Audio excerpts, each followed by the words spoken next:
ಈ ನಾಡಿಗೆ ಬಡವರಿಗೆ ಒಂದು ಸರ್ಕಾರಿ ಮೆಡಿಕಲ್ ಕಾಲೇಜ್ ಬರಬೇಕು ಅಂತಕ್ಕಂಥ ಕನಸು ನನಸಾಗಿದೆ. ಆದರೆ ಮೇಟಿ ಸಾಹೇಬ್ರು ಇವತ್ತಿಲ್ಲ. ಇದು ನೆರವೇರಿಸಿ ಅವರ ಆಶೆ ಏನಿದೆ ಅದಕ್ಕೆ ಪೂರಕವಾಗಿ ನಾವು ಶಂಕುಸ್ಥಾಪನೆ ಮಾಡ್ತಾ ಇದ್ದೀವಿ, ಹಣ ಇಡ್ತಾ ಇದ್ದೀವಿ. ಅವ್ರ ಕನಸು ನನಸಾಗಬೇಕು, ಬಡವರಿಗೆ ಬಂಧುಗಳಿಗೆ ಸಹಾಯ ಆಗಬೇಕು ಅಂತಕ್ಕಂಥ ದೃಷ್ಟಿ ಇಟ್ಕೊಂಡು ಇಡೀ ಕ್ಯಾಬಿನೆಟ್ ನಲ್ಲಿ ಇರ್ತಕ್ಕಂಥವ್ರನ್ನೆಲ್ಲರನ್ನೂ ಕರ್ಕೊಂಡು ಬಂದಂತ ಮುಖ್ಯಮಂತ್ರಿಗಳು, ನಮ್ಮೆಲ್ಲರ ನಾಯಕ, ನಮ್ಮ ನಾಯಕರಾದಂತ ಸನ್ಮಾನ್ಯ ಸಿದ್ದರಾಮಯ್ಯ ಸಾಹೇಬ್ರೆ, ಈ ಭಾಗದ ನೀರಾವರಿ ಯೋಜನೆಗಳು ಬಂದಾಗ ನಾನಿದ್ದೀನಿ, ಇಲ್ಲೇನಾದರೂ ತೊಂದರೆ ಬಂದಾಗ ರೈತರ ಪರವಾಗಿ ನಿಲ್ತೇನೆ ಅಂತಕ್ಕಂಥ ನೀರಾವರಿ ಸಚಿವರು, ಪಕ್ಷದ ಅಧ್ಯಕ್ಷರು, ಉಪಮುಖ್ಯಮಂತ್ರಿಗಳಾದ ಡಿ.ಕೆ. ಶಿವಕುಮಾರ್ ಸಾಹೇಬ್ರೆ, ಈ ಭಾಗದಲ್ಲಿ ಘಟಪ್ರಭಾ ಬಲದಂಡೆ ನೀರೇನಾದ್ರೂ ನಾವು ನೋಡಿದ್ರೆ ಈ ಭಾಗದ ಬಗ್ಗೆ ಚಿಂತನೆ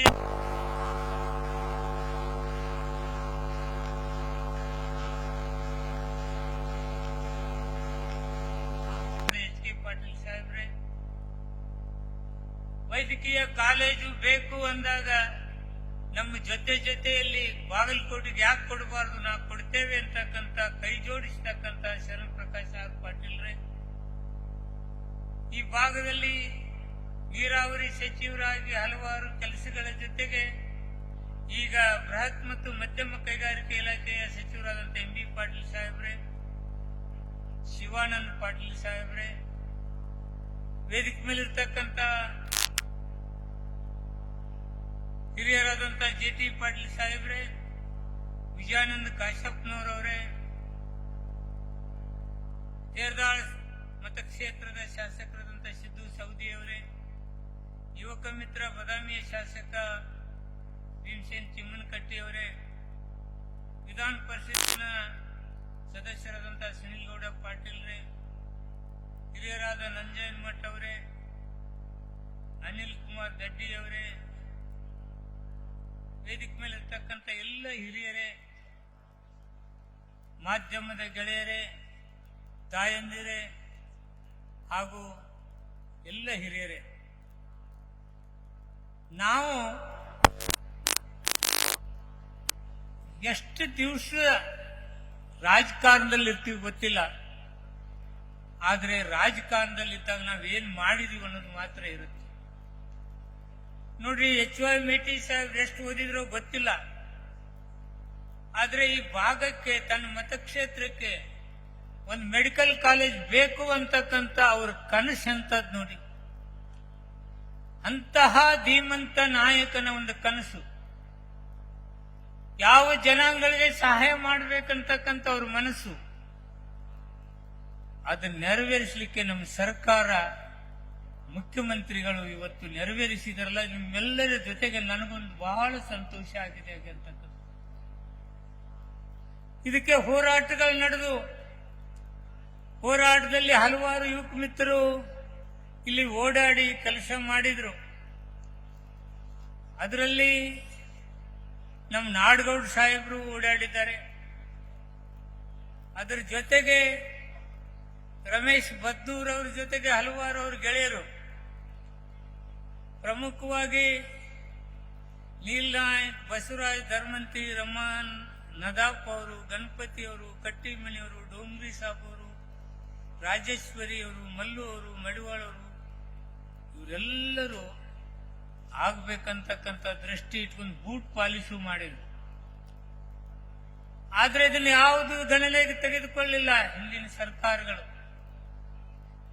ಇದನ್ನ ಮೆಡಿಕಲ್ ಕಾಲೇಜ್ ಮಾಡಬೇಕಾದ್ರೆ ಮತ್ತೆ ನಮ್ಮ ಸರ್ಕಾರ ಬರಬೇಕಾಯ್ತು, ಸಿದ್ದರಾಮಯ್ಯ ನೇತೃತ್ವದ ಸರ್ಕಾರ ಬರಬೇಕಾಯ್ತು. ಇವತ್ತು ಮೆಡಿಕಲ್ ಕಾಲೇಜ್ ಇವತ್ತು ಸ್ಥಾಪನೆ ಆಗಿದೆ. ಜೀವನವು ದೀರ್ಘವಾಗಿರುವುದಕ್ಕಿಂತ ಮಹತ್ವಪೂರ್ಣವಾಗಿರಬೇಕು.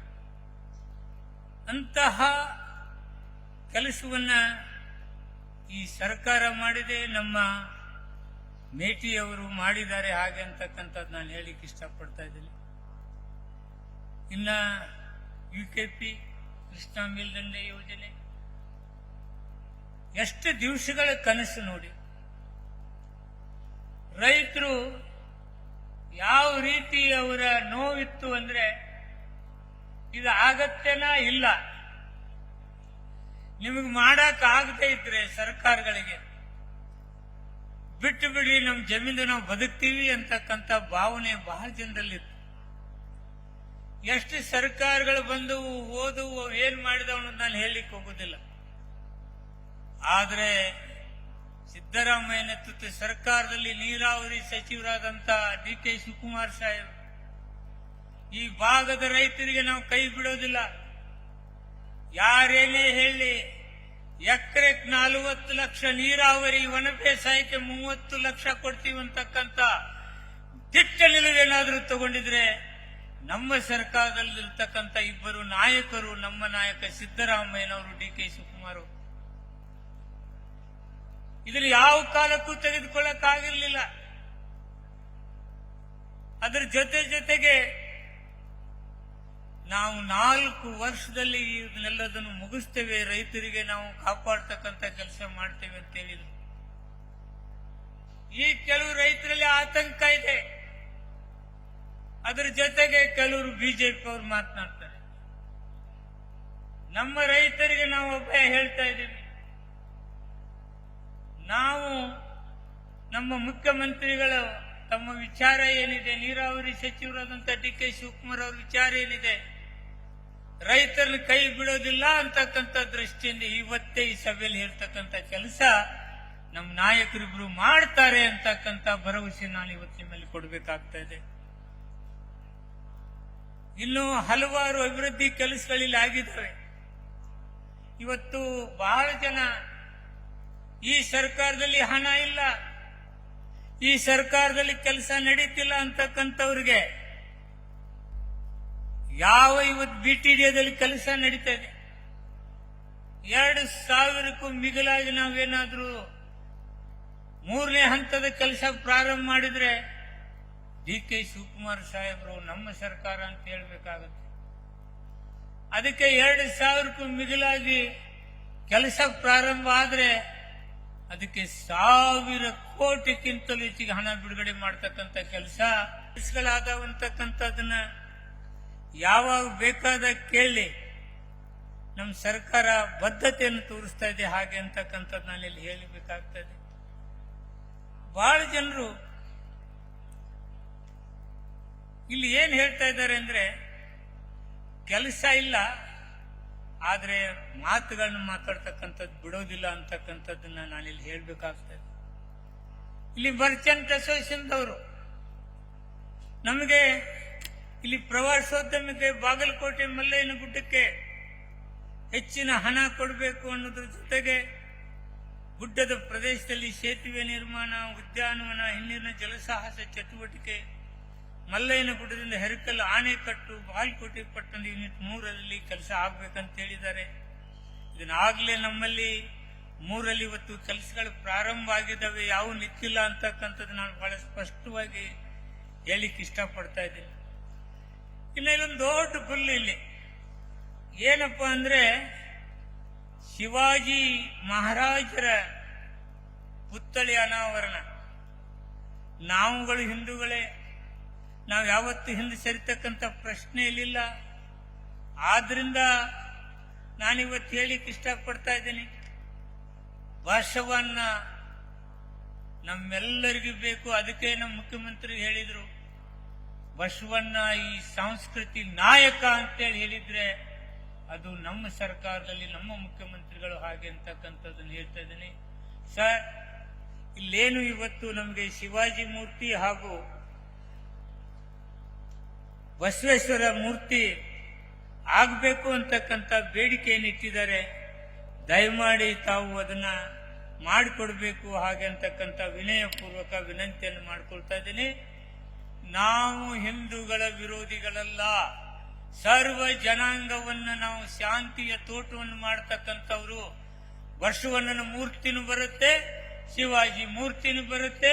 ಇದರಲ್ಲಿ ಯಾವುದೇ ರಾಜಕಾರಣ ಮಾಡ್ಲಿಕ್ಕೆ ಅವಕಾಶ ಇಲ್ಲ ಅಂತಕ್ಕಂಥ ಮಾತನ್ನು ನಾನಿಲ್ಲಿ ಸ್ಪಷ್ಟವಾಗಿ ಹೇಳಿಕ್ಕೆ ಇಷ್ಟಪಡ್ತಾ ಇದ್ದೀನಿ. ತಾವುಗಳು ಸರ್, ಐಹೊಳೆ ಪ್ರವಾಸಿ ಸ್ಥಾನ, ಇದು ರಾಷ್ಟ್ರೀಯ ಪ್ರವಾಸಿ ಸ್ಥಾನ. ತಾವು ಸ್ಥಳಾಂತರ ಪ್ರಕ್ರಿಯೆ ಪ್ರಾರಂಭ ಮಾಡಿದಿರಿ. ಆದಷ್ಟು ಬೇಗ ಪುನರ್ವಸತಿ ಕಲ್ಪಿಸಿಕೊಡ್ಬೇಕು. ಬಾಗಲಕೋಟೆಯಲ್ಲಿ ಸಣ್ಣ ನೀರಾವರಿಯಲ್ಲಿ ಕೆರೆಗಳನ್ನು ತುಂಬತಕ್ಕಂಥ ಕೆಲಸ ಆಗಬೇಕಾಗಿದೆ ಅಂತಕ್ಕಂಥದ್ದನ್ನು ತಮ್ಮಲ್ಲಿ ವಿನಂತಿ ಮಾಡಿಕೊಳ್ತಾ ಇದ್ದೀನಿ.